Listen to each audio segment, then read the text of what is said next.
Russia Ukraine যুদ্ধ থামাতে আলাস্কায় বৈঠক সারেন আমেরিকার প্রেসিডেন্ট ডোনাল্ড ট্রাম্প ও রাশিয়ার প্রেসিডেন্ট ভ্লাদিমির পুতিন। যদিও সেই বৈঠকে যুদ্ধের সমাপ্তি নিয়ে চূড়ান্ত কোনো সিদ্ধান্তে পৌঁছানো যায়নি। সেই বৈঠকের পর প্রায় 1 মাস হতে চললেও যুদ্ধ এখনো থামেনি। আর যুদ্ধ যে থামেনি তার প্রমাণ আবারও মিলল। এবার ইউক্রেনের সরকারি ভবনে হামলা চালালো রাশিয়া। ইউক্রেন বিমান বাহিনীর দাবি, একটি গুরুত্বপূর্ণ সরকারি ভবনে 800টি ড্রোন হামলা চালায় রাশিয়ার যুদ্ধ বিমান। এই ঘটনার জেরে ইউক্রেনের রাজধানী কিভে কমপক্ষে 4 জন খতম হয়ে গিয়েছেন। কিভের মন্ত্রিসভা ভবনের ছাদ থেকে ধোঁয়ার কুণ্ডলি উঠতে দেখা গিয়েছে। তবে ধোঁয়াটি সরাসরি আঘাতের জন্য না ধ্বংসাবশেষের কারণে তা অবশ্য স্পষ্ট নয়। দেখুন রাতের আকাশে সেই আক্রমণ এবং তার জেরে কিভের ওই সরকারি ভবনে ধোঁয়ায় ছেয়ে গিয়েছে চারিদিক, সেই ছবি দেখাচ্ছি আপনাদের।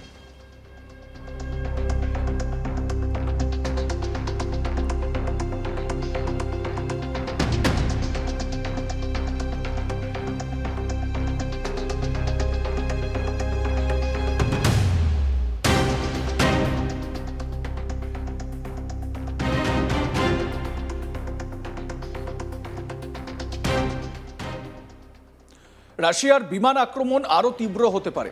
কিভের দাবি, ক্ষতিগ্রস্ত ভবনটি ইউক্রেনের মন্ত্রীদের বাসভবন। ওখানে মন্ত্রীদের অফিসও রয়েছে। দমকলের গাড়ি এবং অ্যাম্বুলেন্স আসার সঙ্গে সঙ্গে পুলিশ ভবনে প্রবেশের পথ বন্ধ করে দেয়। উল্লেখ্য, এতদিন শহরের কেন্দ্রস্থলে সরকারি ভবনগুলিকে লক্ষ্যবস্তু করা এড়িয়ে গিয়েছিল রাশিয়া। তবে এবার প্রথম এমন হামলা চালালো মস্কো। ইউক্রেনের বিমান বাহিনীর মুখপাত্র ইউরি ইনাথ একটি সংবাদ সংস্থাকে জানিয়েছেন, রবিবারের আক্রমণটি ছিল ইউক্রেনে পূর্ণমাত্রার আক্রমণ শুরু হওয়ার পর থেকে সবচেয়ে বড় রাশিয়ান ড্রোন অ্যাটাক। রাশিয়া বিভিন্ন ধরনের 13টি ক্ষেপণাস্ত্র ছুঁড়েছে। অন্যদিকে ইউক্রেনও ইতিমধ্যেই পাল্টা হামলা শানিয়েছে। রাশিয়ার একটি রিপোর্ট অনুসারে ইউক্রেন রাশিয়ার ব্রায়ানস্ক অঞ্চলে দ্রুজবা তেল পাইপলাইনে আক্রমণ চালিয়েছে। ড্রোন বাহিনীর কমান্ডার রবার্ট ব্রোভদি বলেছেন, এই হামলার জেরে ব্যাপক অগ্নিকাণ্ড হয়েছে, তার জেরে বিপুল ক্ষয়ক্ষতি হয়েছে। রাশিয়ার তরফ থেকে তাৎক্ষণিকভাবে এই বিষয়ে কোনো বক্তব্য পাওয়া যায়নি। ট্রানজিট পাইপলাইনটি হাঙ্গেরি এবং স্লোভাকিয়ায় রাশিয়ার তেল সরবরাহ করে। এদিকে এই পরিস্থিতিতে ভলোডিমির জেলেনস্কি ইউক্রেনের মিত্রদের প্রতি সমর্থনের আহ্বান জানিয়েছেন। জেলেনস্কি বলেন, এই হামলায় দেশের উত্তর, দক্ষিণ এবং পূর্বে ক্ষতি হয়েছে, যার মধ্যে রয়েছে জাপোরিজিয়া, ক্রিভি এবং ওডেসা শহর, পাশাপাশি সুমি এবং চেরনিহিভ অঞ্চল। আপনাদের বলে রাখি, এই ওডেসা শহর এটা কিন্তু একটা উপকূল শহর, মানে সমুদ্র নিকটবর্তী শহর।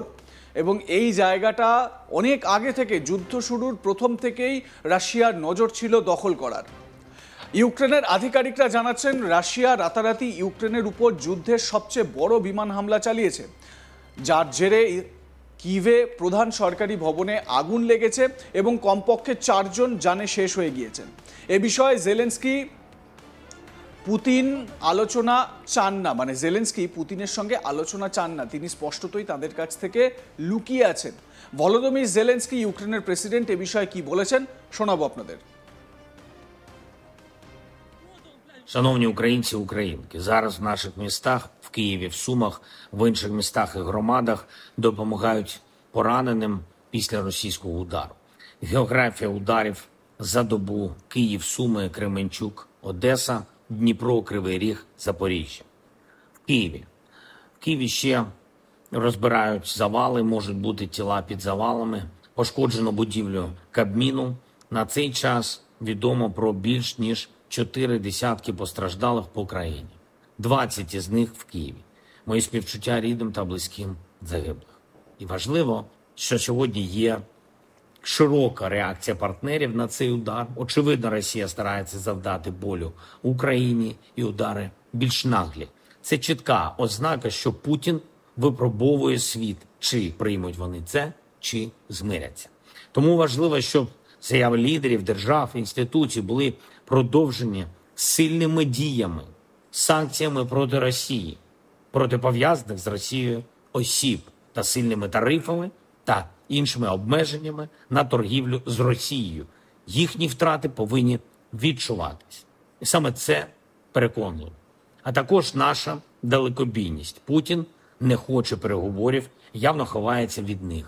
Тож дефіцит бензину в Росії та інші економічні негаразди – логічна відповідь на російські відмови йти на припинення вогню, на зустріч лідерів. অন্যদিকে কিভের ইউরোপীয় মিত্ররা এই হামলার নিন্দা জানিয়েছে এবং রাজনৈতিক ও সামরিকভাবে ইউক্রেনের পাশে থাকার প্রতিশ্রুতি দিয়েছে। আপনাদের এ বিষয়ে জানিয়ে রাখি, আলাস্কায় রাশিয়া ইউক্রেন যুদ্ধবিরতি নিয়ে চূড়ান্ত সমাধানে পৌঁছতে পারেননি পুতিন। ট্রাম্প বলেছিলেন ভ্লাদিমির পুতিনের সঙ্গে তার খুবই ভালো সম্পর্ক, অনেক বিষয়ে আলোচনা হয়েছে, তাদের একটি অত্যন্ত ফলপ্রসূ বৈঠক হয়েছে বলে দাবি করেছিলেন ডোনাল্ড ট্রাম্প। আর যদি সেই বৈঠক ফলপ্রসূ হয়েই থাকে তাহলে কিভে সরকারি ভবনে এই যে হামলা, এই হামলা প্রমাণ করে দিচ্ছে যে ডোনাল্ড ট্রাম্প ব্যর্থ হয়েছেন। তিনি বলেছিলেন অনেক বিষয়ে একমত হয়েছি, আমরা এখনো যুদ্ধ স্থগিতের সিদ্ধান্তে পৌঁছতে পারিনি, তবে আমাদের সেখানে পৌঁছানোর খুব ভালো সম্ভাবনা রয়েছে। ডোনাল্ড ট্রাম্প কি বলেছিলেন রাশিয়ার প্রেসিডেন্ট ভ্লাদিমির পুতিনের সঙ্গে মিটিং এর পর, শোনাবো আপনাদের। Great progress today. I've always had a fantastic relationship with President Putin, with Vladimir.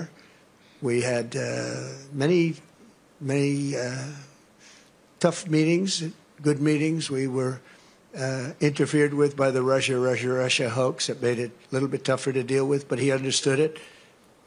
I think he's probably seen things like that during the course of his career. He's seen it all, but we had to put up with the Russia hoax. He knew it was a hoax, and I knew it was a hoax, but what was done was very criminal. But it made it harder for us to deal as a country in terms of the business and all of the things that we'd like to have dealt with, but we'll have a good chance when this is over. So just to put it very quickly, I'm going to start making a few phone calls and tell them what happened. But we had an extremely productive meeting, and many points were agreed to. There are just a very few that are left. Some are not that significant. One is probably the most significant, but we have a very good chance of getting there. We didn't get there, but we have a very good chance of getting there. I would like to thank President Putin and his entire team, whose faces, who I know in many cases, other than that, whose faces I get to see all the time in the newspapers. You're almost as famous as the boss, but especially this one right over here. But we had some good meetings over the years, right? Good productive meetings over the years, and we hope to have that in the future. But let's do the most productive one right now. We're going to stop really 5, 6, 7,000, thousands of people a week from being killed, and President Putin wants to see that as much as I do. So, again, Mr. President, I'd like to thank you very much. And like, comment, share করতে ভুলবেন না। দেখতে থাকুন আজ তাক Bangla. Subscribe করুন আমাদের YouTube চ্যানেলটি, বেল আইকন প্রেস করুন নোটিফিকেশন পেতে।